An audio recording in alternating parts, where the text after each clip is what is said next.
Bismillah. Assalamualaikum warahmatullahi wabarakatuh. Innal hamdalillah nahmaduhu wa nasta'inuhu wa nastaghfiruh wa natubu ilaih. Wassalatu wassalamu al-akmalani ala nabiyil Mustafa Muhammadin wa ala alihi wa sahbihi ajma'in wa ba'd. Ya ayyuhalladzina amanu taqullaha haqqa tuqatih wa la tamutunna illa wa antum muslimun. Ya ayyuhalladzina amanu taqullaha haqqa tuqatih wa la tamutunna illa wa antum muslimun. يا أيها الذين آمنوا اتقوا الله وقولوا قولا سديدا يصلح لكم أعمالكم ويغفر لكم ذنوبكم ومن يطع الله ورسوله فقد فاز فوزا عظيما وبعد أيها الإخوان rahimani wa rahimakumullah, saudara-saudari sekalian, Bapak Ibu sekalian yang mudah-mudahan kita semua dirahmati oleh Allah Subhanahu wa taala.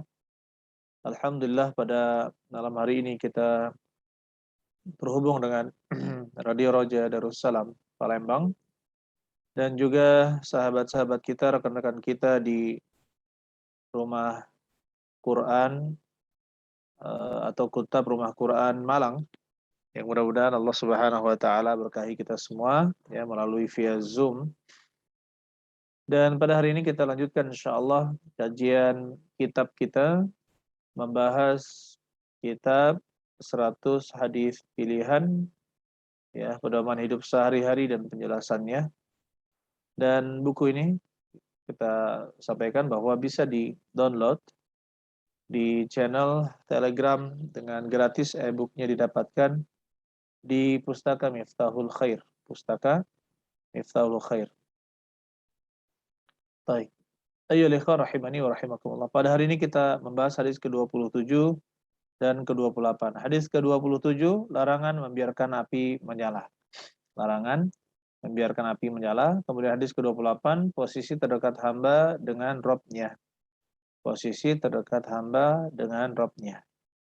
Untuk yang pertama kita bacakan hadisnya.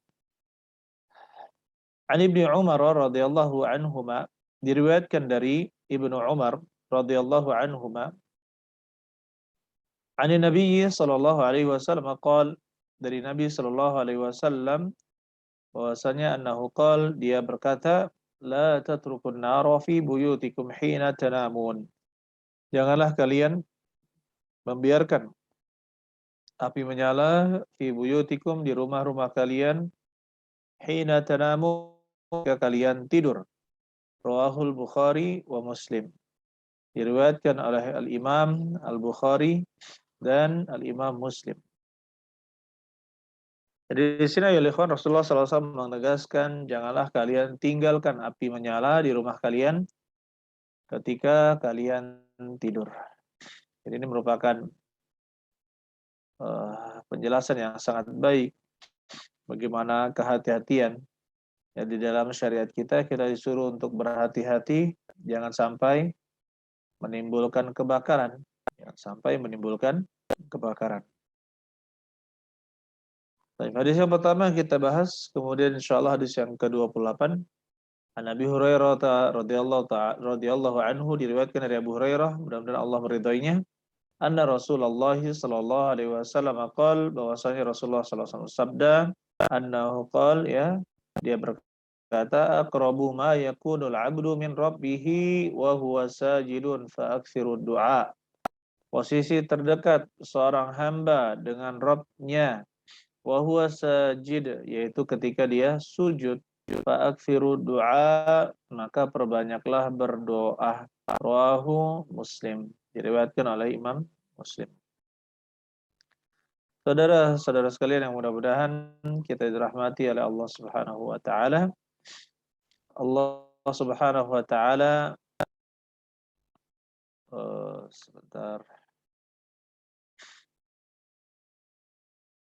Allah Subhanahu wa taala memerintahkan kepada kita untuk taat kepada Nabi Shallallahu alaihi wasallam, yaitu dengan tidak meninggalkan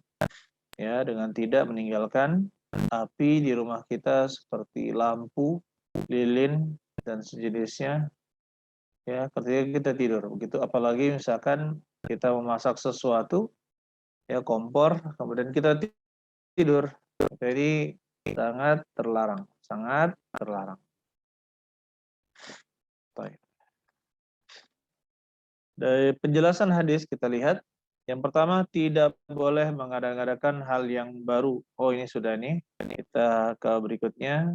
Yang pertama maksud api pada hadis di atas adalah alat-alat penerangan yang menggunakan api seperti lilin, lentera, ya lampu teplok, obor dan lain-lain yang menggunakan bahan dari api.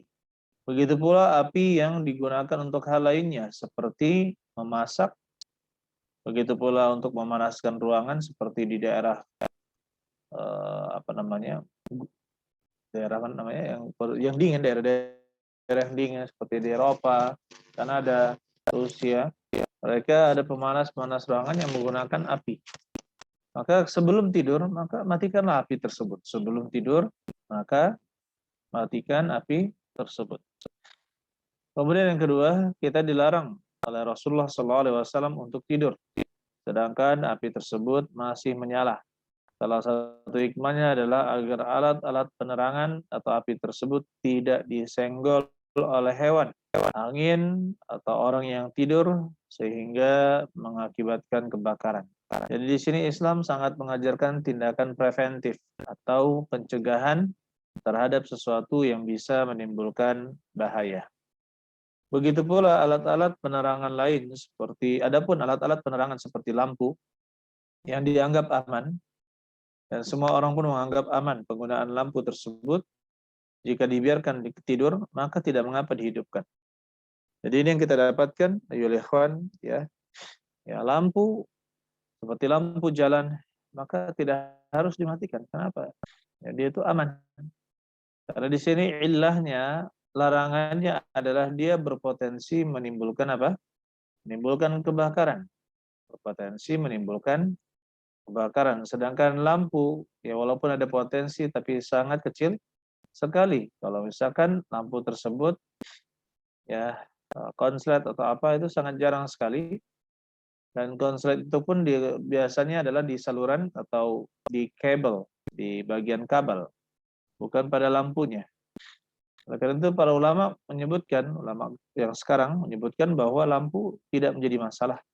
Tidak perlu dimatikan ketika kita tidur, yaitu lampu-lampu luar, lampu-lampu jalan, dan lampu-lampu yang dibutuhkan di kegelapan malam. Adapun ketika kita tidur, maka sudah sepantasnya kita matikan lampu. Kenapa? Karena itu untuk mengurangi energi. Kalau energi berkurang berarti biaya juga berkurang. Karena itu termasuk hal yang tidak bermanfaat. Ketika kita tidur dan kita tidak butuh lampu, kemudian kita nyalakan lampu. Terkecuali ya pada saat itu kondisi sangat banyak nyamuk mungkin, jadi lampu tersebut digunakan untuk mengusir nyamuk atau agar penglihatan nyamuk tidak begitu kuat ketika di malam hari, ketika ada lampu. Saudara-saudara sekalian yang mudah-mudahan kita dirahmati oleh Allah Subhanahu wa taala. Kita jabarkan hadis ini. Yang pertama ya ikhwan, di dalam riwayat Abu Musa Al-Asy'ari radhiyallahu anhu, di dalam riwayat Abu Musa Al-Asy'ari ya. Kita lihat ihtaraqa baitun fil Madinah ala ahlihi minal lail. Sebuah rumah terbakar ketika di Madinah, ala ahlihi, membakar orang yang mukim di situ, yaitu orang yang tinggal di sana, minal lail, di waktu malam. Falamma huditsa Rasulullah sallallahu alaihi wasallam bi sya'nihim, ketika Nabi sallallahu alaihi wasallam dikabarkan tentang keadaan mereka, beliau mengatakan inna hadhihin nar adu. Sungguhnya api ini adalah musuh, aduun lakum, musuh bagi kalian. Fa idza nimtum fa'atfi'uha. Apabila kalian tidur, maka matikanlah lampu tersebut. Matikanlah api tersebut. Matikanlah api tersebut. Sungguhnya api ini adalah musuh bagi kalian, maka matikanlah. Apabila kalian tidur, maka matikanlah api tersebut. Jadi ini kejadian di zaman Nabi Shallallahu Alaihi Wasallam, ada rumah yang terbakar gara-gara ketika tidur mereka tidak mematikan api, tidak mematikan api. Kalau di zaman kita dulu ya, tahun 90-an ya atau di bawah itu masih sering kita mati lampu. Masih pakai apa namanya? Lampu serongkeng, kemudian lampu lentera ya. Kita pakai minyak waktu itu. Kemudian masih juga pakai lilin. Itu sebagai konsumsi yang bisa dikatakan wajib. Setiap rumah harus ada itu.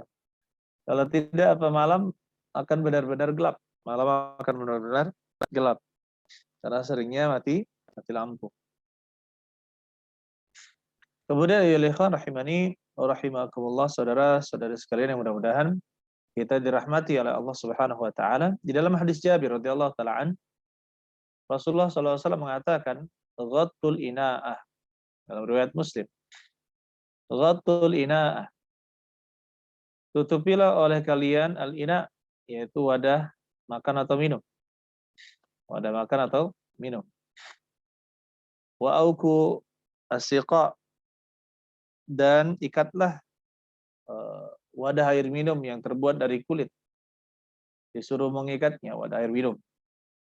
Wa aghliqul abwaba, dan tutuplah pintu-pintu. Itu di waktu malam. Kita diperintahkan untuk menutup pintu-pintu. Wa atfi'u as-siraja, dan matikanlah lampu-lampu. Matikanlah lampu-lampu. Fa inna syaitana la yahullu siqa'an. Sesungguhnya setan itu tidak bisa ya melepaskan ikatan di wadah air minum yang terbuat dari kulit.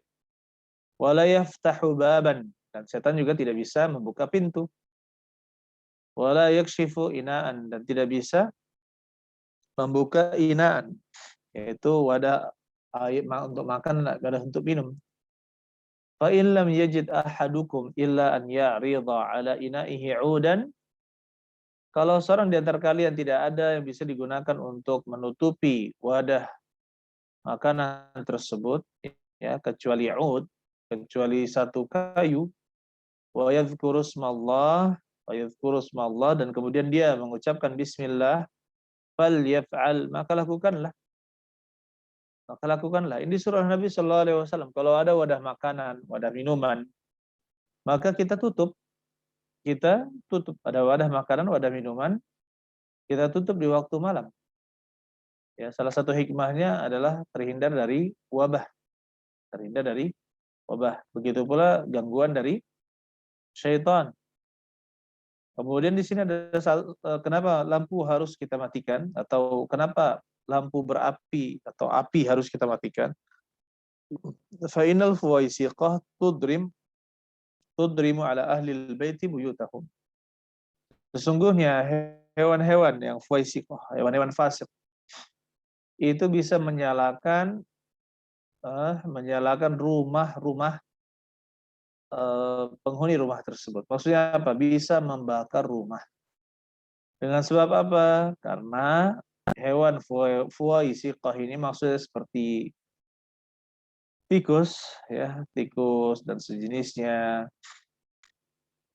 Ini bisa menyentuh api, kemudian menyentuh bawah dari api atau lampu yang terbuat dari api, yang berbahan api.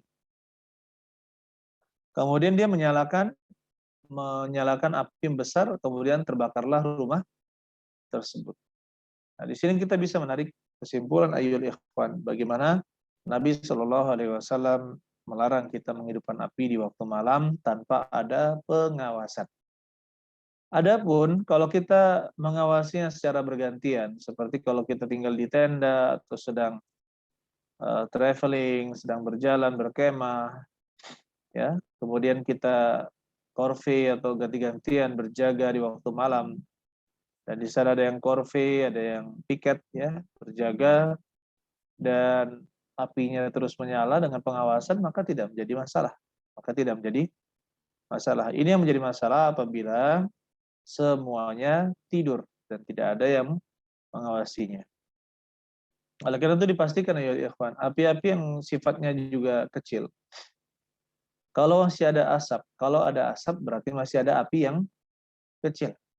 Sehingga pastikan ketika kita ingin mematikan sesuatu, tidak ada asapnya lagi. Sehingga kita yakin bahwa ini tidak, kalau sudah tidak ada asapnya, insya Allah maka tidak ada apinya lagi. Adapun kalau masih ada asapnya, itu sangat berpotensi untuk menjadi api yang lebih besar.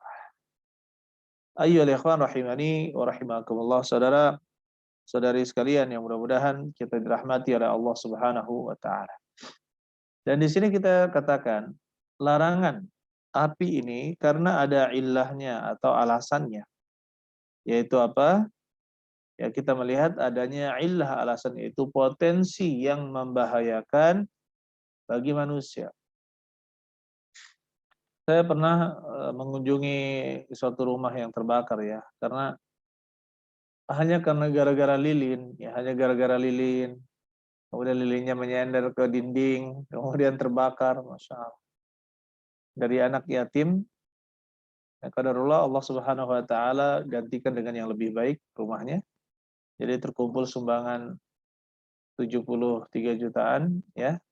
Kemudian uang itu 70 jutanya digunakan untuk membangun rumah sederhana ya untuk anak yatimah tersebut. Kemudian sebagian perabotannya juga kita belikan dengan uang 70 juta itu. Kan sederhana, alhamdulillah dapat rumah yang baru. Ayyuhal ikhwan rahimani rahimakumullah, saudara-saudari sekalian yang mudah-mudahan kita rahmati oleh Allah Subhanahu wa taala. Ini ada kaitannya dengan illah. Kalau illah atau alasan dilarangnya itu jelas, yaitu berbahaya, maka dia terlarang. Tapi kalau tidak ada ilahnya, tidak ada alasannya, maka dia tidak terlarang. Jadi kita bisa melihat ayyuhal ikhwan, lampu listrik yang zaman sekarang itu ilahnya tidak sama dengan ilah api atau alasan dilarangnya api menyala ketika kita tidur atau tidak dalam pengawasan. Kenapa? Karena bisa menimbulkan bahaya kebakaran. Adapun lampu tidak. Dan ini kita bisa menarik suatu kesimpulan ayyuhal ikhwan, suatu kaidah yang sangat penting. Di dalam kaidah usul, al-hukmu ala syai'in yaduru ma'a illatihi. Ya. Al-hukmu yaduru ma'a illatihi wujudan wa adaman. Hukum terhadap sesuatu itu tergantung atau berputar bersama illahnya, bersama alasannya. Wujudan wa adaman. Baik dia ada atau ketika dia tidak ada. Saya beri contoh suatu minuman. Ada minuman khamar, minuman yang memabukkan. Ketika dia memabukkan, berarti ada illah, ada alasan dia diharamkan, yaitu memabukkan. Yaitu apa? Memabukkan. Tapi setelah dia berubah dengan sendirinya menjadi khal, menjadi cuka, dan tidak memabukkan lagi, ya, maka alasan memabukkan tersebut sudah hilang dari minuman tersebut dan menjadikan cuka itu menjadi halal. Jadikan cuka jadi halal. Baik. Kemudian seperti puasa. Puasa ilahnya apa? Kita berpuasa karena sudah masuk waktu berpuasa. Maka kita wajib berpuasa. Tapi setelah lepas bulan Ramadan, ya, maka kita tidak berpuasa Ramadan lagi karena alasan kita berpuasa di bulan Ramadan adalah sudah masuk bulan Ramadan dan itu adalah alasannya. Itu adalah alasannya. Baik. Ayyuhal ikhwan rahimani wa rahimakumullah, saudara-saudari sekalian yang mudah-mudahan kita dirahmati oleh Allah Subhanahu wa taala. Begitu pula kalau kita melihat ini bahwasanya hukum juga begitu, al-hukmu yaduru ma'a illatihi wujudan wa adaman. Maka kita bisa menerapkan dalam kehidupan kita sehari-hari. Apabila ada ilahnya, ada alasannya, maka dia menjadi terlarang. Baik, jadi terlarang. Allah alam bissawab. Kemudian kita lanjutkan pembahasan berikutnya, yaitu hadis yang ke-28. Kata Rasulullah SAW, aqrabu ma yakunul abdu min rabbih wa huwa sajid. Posisi terdekat seorang hamba dengan Rabb-nya adalah ketika dia sujud. Fa'aktsiru ad-du'a. Maka perbanyaklah berdoa. Hadis ini ayolah ikhwan rahimani rahimakumullah, saudara-saudara sekalian yang mudah-mudahan kita dirahmati oleh Allah Subhanahu wa taala, diriwayatkan oleh Imam Muslim.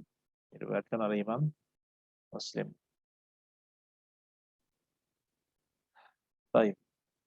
Adapun berapa faedahnya kita sebutkan secara ringkas. Yang pertama, Allah sangat dekat dengan hambanya. Ketika hambanya sujud, ya, karena sujud adalah posisi yang sangat menunjukkan penghambaan kepada Allah Subhanahu wa taala, berbeda dengan gerakan-gerakan lain. Ketika seorang melupakan dirinya, maka dia akan jauh dari dirinya dan lebih dekat kepada Allah Subhanahu wa taala. Ketika dia menghinakan dirinya di hadapan Allah Subhanahu wa taala, justru Allah Subhanahu wa taala akan semakin dekat dengannya. Dan cara menghinakan diri di hadapan Allah, posisi disepakati, bisa katakan semua agama ya, adalah posisi sujud di mana kepala kita sentuhkan ke bumi atau ke lantai. Maka ini posisi yang dilakukan semua agama atau semua aliran melakukan hal seperti ini. Hanya saja kita memiliki cara tersendiri dan aturan-aturan tersendiri, ya. Seperti kata Nabi SAW, umirtu an asjuda di sab'ati azum atau fi sab'ati azum, saya diperintahkan untuk sujud di atas ala sab'ati azum, ala sab'ati azum, di atas 7 tulang. Itu cara yang disebutkan oleh Nabi SAW, itu dahi bersama hidung, kemudian itu 1, kemudian kedua telapak tangan, ini 2 dan 3, kemudian lutut 3, 2 dan 3, 4 dan 5 ya, kemudian ujung jari 2 ujung jari, yaitu sampai ke 7, 6 dan 7. Ini diperintahkan kita sujud dengan cara seperti itu. Yang posisi kepala lebih rendah dari posisi belakang. Dan posisi inilah yang menunjukkan penghambaan kepada Allah Subhanahu wa taala. Kemudian yang kedua, ada tempat-tempat yang mustajab. Ada tempat-tempat yang mustajab untuk berdoa. Di antaranya adalah ketika seorang sedang sujud. Oleh karena itu kita dianjurkan untuk memperbanyak doa ketika sujud dengan dalil hadis ini. Kata Rasulullah SAW dalam hadis yang lain, wa ammas sujud fa'aksiru fihi du'a. Adapun sujud, maka perbanyaklah di dalamnya berdoa. Faqaminu ayyustajaba lakum. Ya, itu bisa jadi dikabulkan untuk kalian. Menunjukkan bahwa posisi sujud adalah posisi yang benar-benar diharapkan untuk dikabulkan doa-doa kita ya oleh Allah Subhanahu wa taala. Kemudian yang ketiga, seorang hamba harus terus berharap agar selalu dekat dengan Allah Subhanahu wa taala. Karena dengan demikian dia akan merasakan bahwa Allah selalu mengawasinya dan tahu gerak-gerik serta apa yang ada di dalam hatinya. Kemudian kedekatan Allah dengan hambanya tidak menunjukkan bahwa Allah berada di mana-mana. Ini perlu kita garis bawahi ya ikhwan. Dekatnya Allah Subhanahu wa taala tidak berarti Allah di mana-mana. Allah tetap berada di atas arsy sesuai dengan keagungan dan kebesaran Allah taala. Dan arti dekat pun itu bermacam-macam. Ya, arti dekat itu bermacam-macam. Contohnya misalkan ada seorang kafir sujud. Orang kafir sujud. Orang yang kedua adalah orang muslim juga bersujud. Baik, dan posisi mereka berdua berdekatan. Apakah kita katakan bahwa Allah dekat juga dengan orang kafir? Allah dekat juga dengan orang kafir? Maka jawabannya tidak. Kita katakan Allah dekat dengan orang yang bersujud. Oleh karena itu kita katakan tidak benar perkataan bahwa Allah Subhanahu wa taala ada di mana-mana atau bahkan mengatakan semua ini adalah Allah. Maka itu perkataan yang tidak benar, ya. Dan harus kita jauhi perkataan tersebut karena tidak sesuai dengan akidah yang diyakini oleh Rasulullah SAW dan para sahabatnya. Adapun ahli sunnah wal jamaah meyakini bahwa Allah Subhanahu wa taala berada di atas arsy. Berada di atas arsy. Allah tidak butuh arsy, tidak butuh langit. Allah Subhanahu wa taala terpisah dengan makhluknya dan Allah Subhanahu wa taala tidak membutuhkan yang namanya arsy atau singgasana. Tapi Allah Subhanahu wa taala ingin menunjukkan bahwa arsy adalah makhluk yang terbesar dari seluruh makhluknya. Ini merupakan kekuasaan Allah Subhanahu wa taala. Merupakan bentuk ya kekuasaan Allah Subhanahu wa taala. Saudara-saudari sekalian yang mudah-mudahan kita dirahmati oleh Allah Subhanahu wa taala, kita jabarkan ya hadis yang kedua ini. Baik. Hadis yang kedua. Hadis ini ayolah ikhwan menunjukkan bahwasanya memperbanyak sujud itu sangat utama. Nanti akan kita bahas insyaallah mana yang lebih utama. Seseorang memperbanyak rakaat salat sehingga banyak sujudnya, ataukah seseorang lebih utama memperlama berdirinya? Memperlama berdirinya. Insyaallah kita akan bahas pada pertemuan kali ini. Baik. Astagfirullah. Kita bacakan beberapa dalil yang menunjukkan hal yang serupa dengan apa yang kita sampaikan. Yang pertama adalah hadis Muslim, diriwayatkan juga oleh Imam Ahmad dan Abu Daud.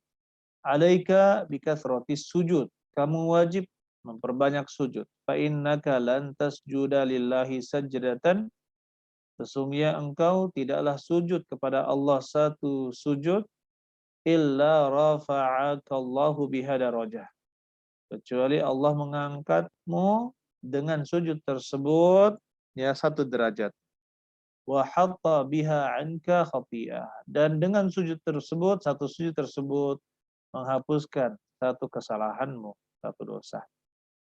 Nah, ini menunjukkan bahwa keutamaan dari bersujud ketika kita memperbanyak sujud.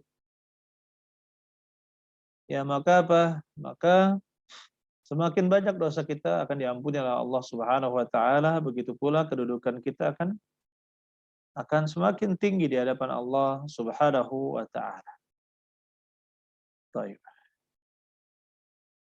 Kemudian ayolah ikhwan, rahimani wa rahimakumullah. Di dalam hadis Rabi'ah bin Ka'ab, dia mengatakan, "Kuntu abitu ma'a Rasulillah sallallahu alaihi wasallam." Dulu saya pernah bermalam bersama Nabi sallallahu alaihi wasallam. Saya pernah bersama Nabi sallallahu alaihi wasallam. Baik, seperti ini kita lihat. Atihi biwudu'ihi wa hajatihi. Saya membawakan beliau air wudhu dan juga keperluan beliau. Faqala, beliau pun mengatakan, salni, mintalah kepadaku. Faqultu as'aluka murafaqataka fil jannah.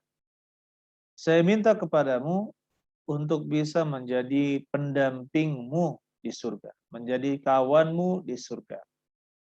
Karena beliau tahu bahwa saya Nabi Shallallahu Alaihi Wasallam pasti di tempat yang sangat tinggi di surga. Dan beliau juga meyakini bahwa surga itu bertingkat-tingkat. Maka berkatalah Nabi Shallallahu Alaihi Wasallam, apakah ada yang selain itu? Huwa dzak. Maka saya menjawab, kata Rabi'ah, huwa dzak, ya itu saja. Itu saja yang saya minta. Faqal, maka beliau mengatakan, inni ala nafsika bi kasratis sujud. Bantulah dengan dirimu untuk memperbanyak sujud. Maksud memperbanyak sujud di sini adalah memperbanyak sholat sunnah. Selain sholat fardu, maka kita kerjakan sholat sunnah. Kita perbanyak sholat sunnah kita ya dalam sehari semalam. Dan ini juga menunjukkan bahwa ya ada dari kalangan yang bukan Nabi bisa bersama Nabi Shallallahu Alaihi Wasallam atau menduduki yang menjadi tetangga Nabi Shallallahu Alaihi Wasallam di surga nanti. Baik, seperti Nabi Shallallahu Alaihi Wasallam mengatakan terhadap pengasuh anak yatim, ana wa kafil yatim fil jannah hakada. Saya dan pengasuh anak yatim di surga itu seperti ini. Asyara bis sababati wal wusta. Beliau mengisyaratkan dengan jari telunjuk dan jari tengahnya. Ini menunjukkan kedekatan beliau dengan anak yatim, dan beliau mengatakan pengasuh anak yatim yang dekat dengan anak yatim maka dekat juga dengan Nabi Shallallahu Alaihi Wasallam di surga. Baik. Kemudian ayolah ikhwan rahimani wa rahimakumullah, saudara-saudari sekalian yang mudah-mudahan kita dirahmati oleh Allah Subhanahu wa taala. Oleh karena itu penting kita katakan bahwasanya perbanyak sujud, dan perbanyak juga di dalam sujud itu untuk berdoa. Perbanyak dalam sujud untuk apa? Untuk berdoa. Karena sujud adalah bentuk penghinaan diri kita di hadapan Allah Subhanahu wa taala, karena kita diminta untuk mengikhlaskan ya diri kita, memang betul-betul menyerahkan diri kita untuk beribadah kepada Allah Subhanahu. Kemudian di sini ada pertanyaan, apakah boleh berdoa ketika bersujud dengan menggunakan bahasa selain bahasa Arab?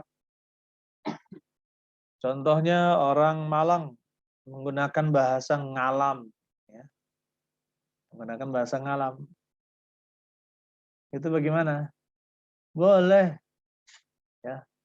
Tapi kita lihat pertama gini, tidak ada dalil yang jelas menunjukkan hal ini. Ya, karena itu memang para ulama berselisih pendapat.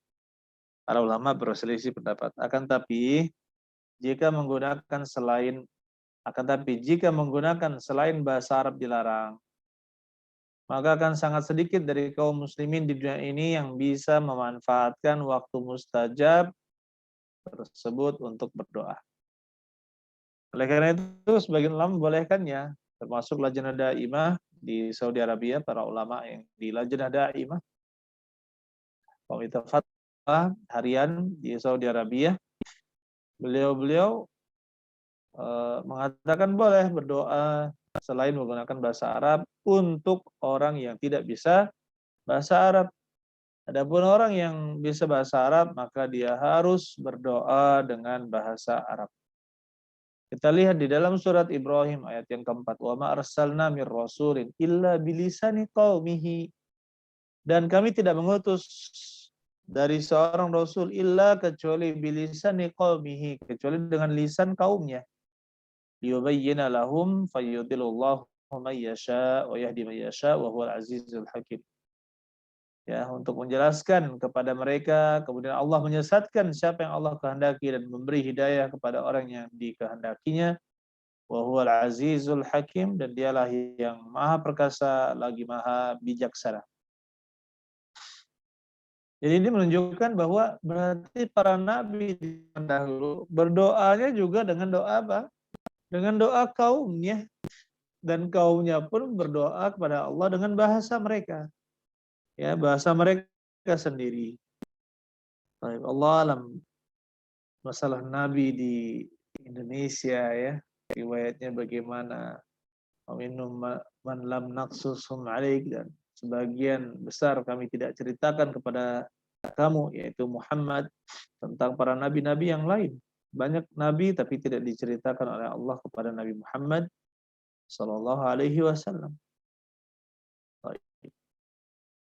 Dan mereka berbicara dengan lisan kaum mereka. Ya.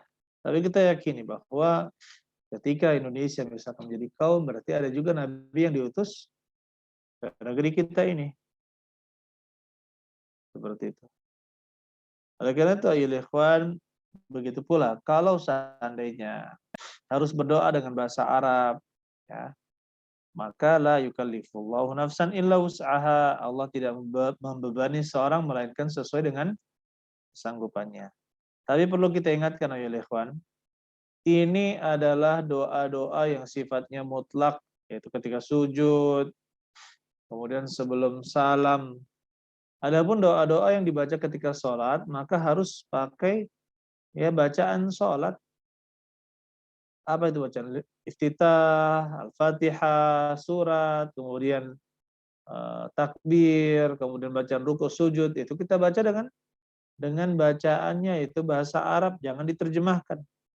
Tetapi kalau berhubungan dengan doa yang sifatnya umum, seperti ketika sujud, setelah kita membaca doa sujud, misalkan ada yang membaca subhana rabbiyal a'la wa bihamdi, atau ada yang membaca subhanakallahumma rabbana wa bihamdika allahumma ighfirli, atau ada yang membaca subuhun qudusun rabbul malaikati war ruh, dan seterusnya. Ya, beda-beda. Setelah membaca doa salat, barulah dia membaca doa yang bebas, doa yang dia inginkan untuk kebaikan dunia dan akhirat, untuk kebaikan dunia dan akhirat. Kemudian selanjutnya ya ikhwan, mengenai perselisihan pendapat berkaitan dengan permasalahan mana yang lebih afdal, mana yang lebih afdal, apakah memperpanjang kalau kita sholat, kita perpanjang berdirinya, ataukah yang kedua, kita perbanyak sujud, maksudnya perbanyak rakaat. Karena dalam 1 jam itu kan bisa, contohnya kalau kita sholat tarawih, misalkan sholat tarawih, kita bisa di situ 1 jam misalkan 11 rakaat, 8 tambah 3.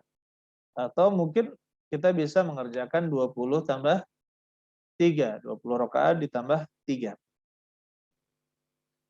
Tapi yang mana yang lebih utama, memperbanyak atau ketika kita sholat sendiri, sholat malam sendiri selain di bulan Ramadan misalkan, mana yang lebih utama, kita perpanjang berdirinya ataukah kita perbanyak rokaatnya? Jadi perbanyak juga sujudnya. Kalau banyak rokaat berarti banyak sujud. Baik. Para ulama berselisih pendapat. Pendapat yang pertama mengatakan ini mazhab Hanafiyah, begitu pula mazhab Malikiyah, mazhab Syafi'iyah, mengatakan bahwa yang lebih utama adalah memperbanyak berdiri, memperlama berdiri untuk membaca Al-Quran ya daripada memperbanyak jumlah rakaat. Adapun pendapat yang kedua ya adalah yang mengatakan bahwa yang lebih utama adalah sujud daripada memperlama memperlama bacaan salat, maka lebih utama adalah memperpanjang sujud karena di sana ada doa dan ada keutamaan-keutamaan yang besar. Adapun yang ketiga ya, yang ketiga sama saja. Dia sama saja dalam keutamaan baik berdiri maupun sujud itu sama saja. Yang diajarkan oleh Nabi Shallallahu Alaihi Wasallam adalah i'tidal.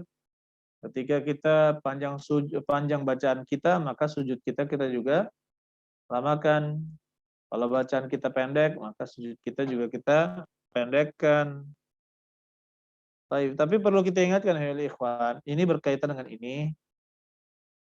Kalau kita sedang menjadi imam, ya maka kita harus menjadikan acuan adalah para makmum.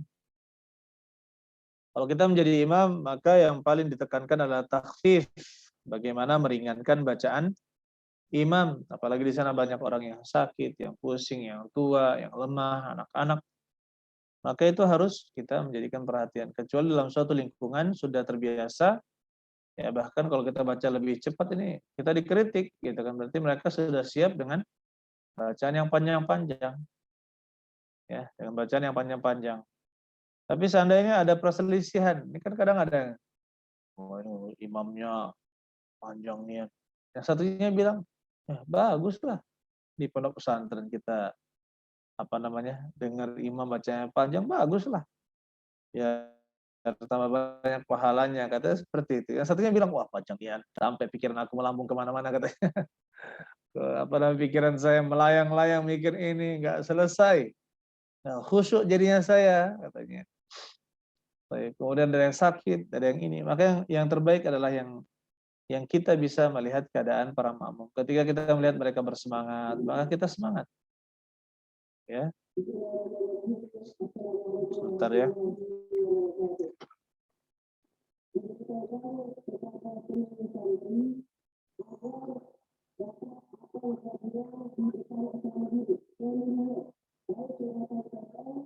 Sebentar.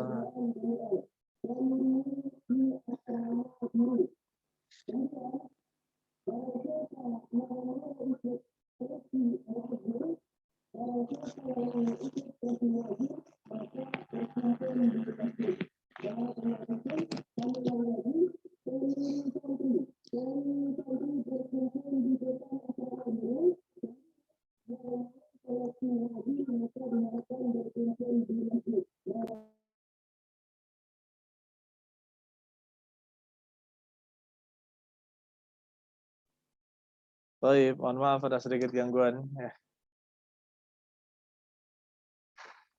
Baik, kita lanjutkan.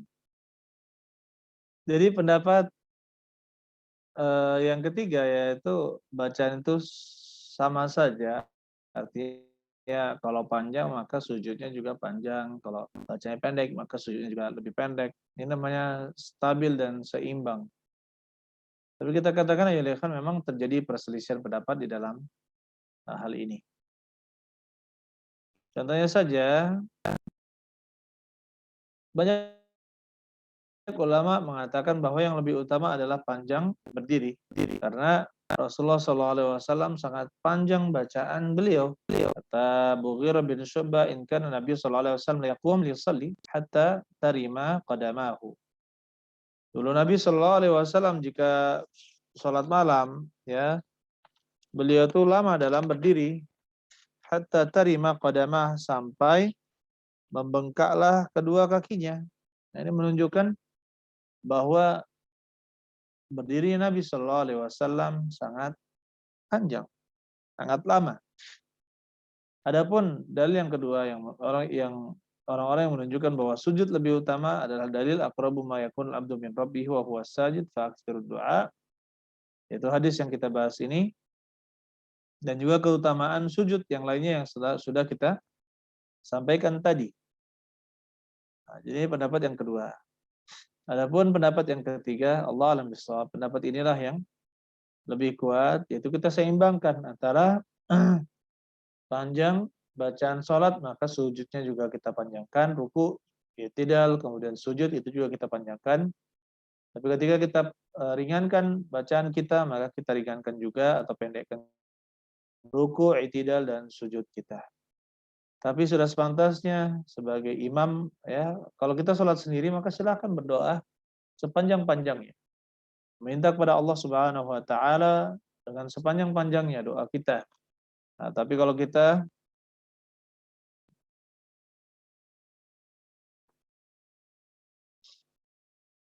kita sedang sholat berjamaah, maka kita harus memperhatikan keadaan makmum. Allah alam ya bisa.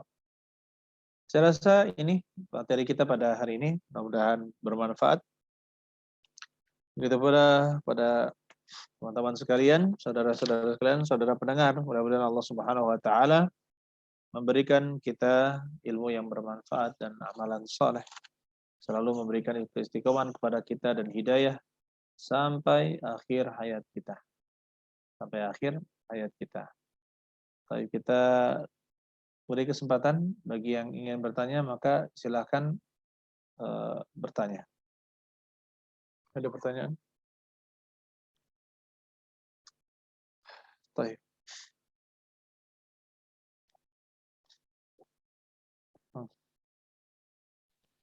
Ada pertanyaan yang masuk dari saudara Sa'ad Abdullah di Malang. Bismillah, Ustaz mau bertanya. Memperbanyak doa sebelum salam, ya, memperbanyak doa sebelum salam dibaca di semua sholat atau hanya di sholat sunnah saja?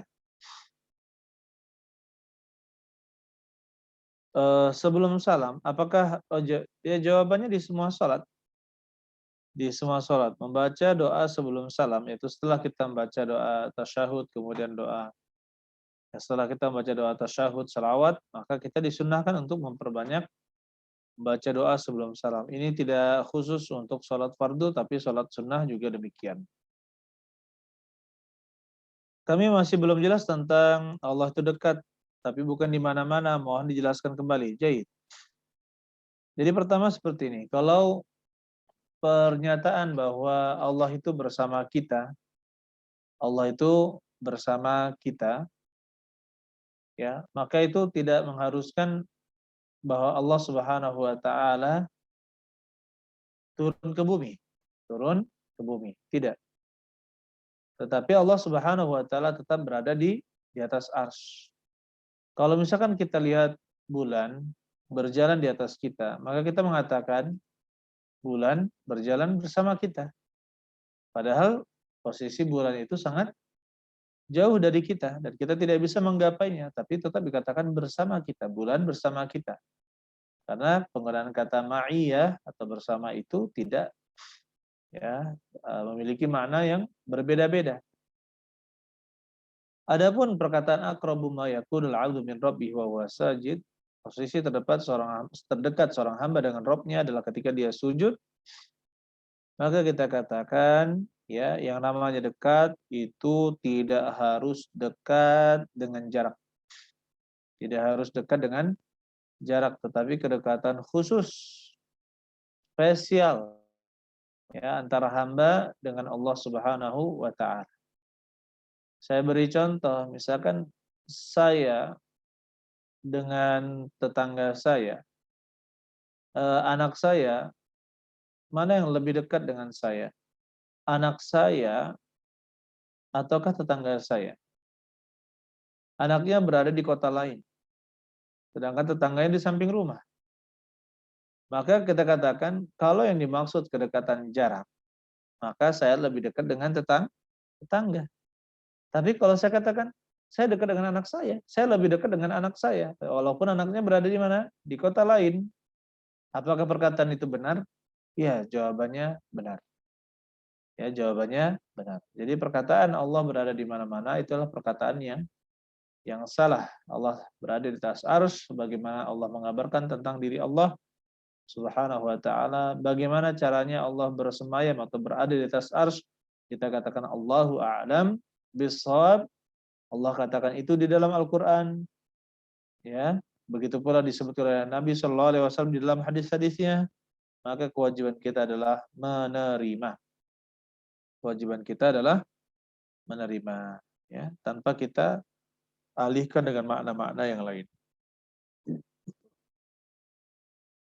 Pertanyaan yang ketiga, berdoa kesembuhan untuk suatu penyakit yang divonis medis tidak bisa sembuh, apakah boleh atau tidak boleh karena bisa membuat kita belum ikhlas atas apa yang Allah takdirkan? Jadi, apabila kita sudah divonis bahwa kita tidak akan sembuh, maka kita masih bisa berharap kepada Allah Subhanahu wa taala sebagai tempat bergantung kita. Meskipun secara medis itu tidak akan sembuh. Dan banyak bukti bahwasanya ada hal-hal atau penyakit-penyakit yang divonis tidak akan sembuh, ternyata apa? Ketika seorang meruqyah dirinya dengan ayat-ayat Al-Qur'an, atau ketika seorang meminum air Zam-Zam atau terapi herbal dan madu, ternyata apa? Ternyata Allah berikan kesembuhan kepadanya sampai membingungkan para dokter. Kok bisa? Ya kan, katanya kok bisa seperti itu. Padahal secara medis ini tidak mungkin sembuh lagi, kata para dokter ahli. Maka kita katakan jangan pernah putus dalam berdoa untuk kebaikan dunia kita maupun akhirat kita. Begitu pula dengan penyakit yang Allah ujikan kepada kita, maka kita terus berdoa kepada Allah Subhanahu wa taala, ya, selalu minta kepada Allah dan jangan pernah putus untuk berdoa. Dan sebagian orang menganggap bahwa berdoa itu bentuk apa ya, tidak bersyukur. Tidak, justru malah berdoa itu adalah bentuk syukur dan menunjukkan bahwa kita ini benar-benar hamba Allah Subhanahu wa taala yang selalu berharap hanya kepada Allah Subhanahu wa taala dan menghilangkan ketergantungan kepada diri kita sendiri. Nabi Ayub alaihi salam contohnya dalam surat Al-Anbiya ayat ke-83.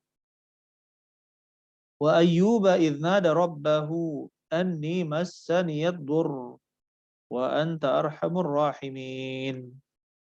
Wa Ayyub, dan ingatlah cerita tentang Ayyub, kisah Nabi Ayyub. Idz nada rabbahu, ketika dia berdoa menyeru kepada Rabb-nya, anni massaniyad dur, sesungguhnya saya ditimpa penyakit, wa anta arhamur rahimin, dan sungguhnya engkau adalah ya yang paling penyayang dari seluruh yang menyayangi. Apa kata Allah Subhanahu wa taala dalam ayat berikutnya? Fastajabna lahu, kami kabulkan doanya. Fakashafna ma bihi min dur, dan kami singkap, kami hilangkan apa yang dia rasakan dari bahaya atau penyakit. Wa atainahu ahlahu wa mithlahum ma'ahum rahmatan min indina wa dzikra lil 'abidin. Dan seterusnya. Jadi di sini meskipun penyakit Nabi Ayub ya pada saat itu divonis tidak akan sembuh, dijauhi oleh keluarganya, ya, karena khawatir tertular atau apa, sehingga dia merasa sangat berat hidupnya, sehingga Nabi Ayub alaihissalam berdoa agar Allah Subhanahu wa taala berikan kesembuhan. Ternyata Allah Subhanahu wa taala berikan kesembuhan. Ini menunjukkan apa? Kita pun ketika berobat, ya yang pertama kali seharusnya kita lebih tergantung kepada Allah Subhanahu wa taala, banyak berdoa, banyak berharap, ya, banyak berdoa dan banyak berharap kepada Allah Subhanahu wa taala. Sehingga apa? Sehingga ini yang pertama kali kita lakukan. Jangan sedikit-dikit kita dokter, obat, obat, obat. Itu hanyalah perantara atau wasilah. Yang asy-syafi, yang maha menyembuhkan adalah Allah Subhanahu wa taala. Jika obatnya bagus, ya, tenaga ahlinya sangat sangat hebat, belum tentu kalau Allah Subhanahu wa taala tidak memberikan kesembuhan, maka tidak akan sembuh. Allah alam bissawab. Saya rasa cukup pertemuan kita pada malam hari ini. Barakallahu fikum jami'an. Ya, kita ini mudah-mudahan berfaedah untuk saya, kemudian semua teman-teman juga, kemudian pendengar Radio Roja Darussalam. Mudah-mudahan Allah Subhanahu wa taala memberikan kekuatan ikhlas kepada kita, keistiqomahan, hidayah, amal soleh, kemudian bisa berakhlak mulia, kemudian kita bisa ya istiqomah sampai akhir hayat kita, insyaallah. Barakallahu fikum jami'an. Saya ucapkan terima kasih kepada tim media di Kunci Kebaikan TV, Pondok Pesantren Darul Quran wal Hadis Oku Timur, Martapura, Sumatera Selatan, ya, dan juga tim media di Radio Roja Darussalam Palembang. Begitu pula teman-teman di rekan-rekan di Rumah Quran Malang, ya, Kutab Rumah Quran Malang. Barakallahu fikum jami'an. Subhanakallah hamdika asyhadu an la ilaha illa anta astaghfiruka wa atubu ilaik. Assalamualaikum warahmatullahi wabarakatuh. Waalaikumsalam warahmatullahi wabarakatuh. Jazakallah khair Ustaz. Barakallahu fiik.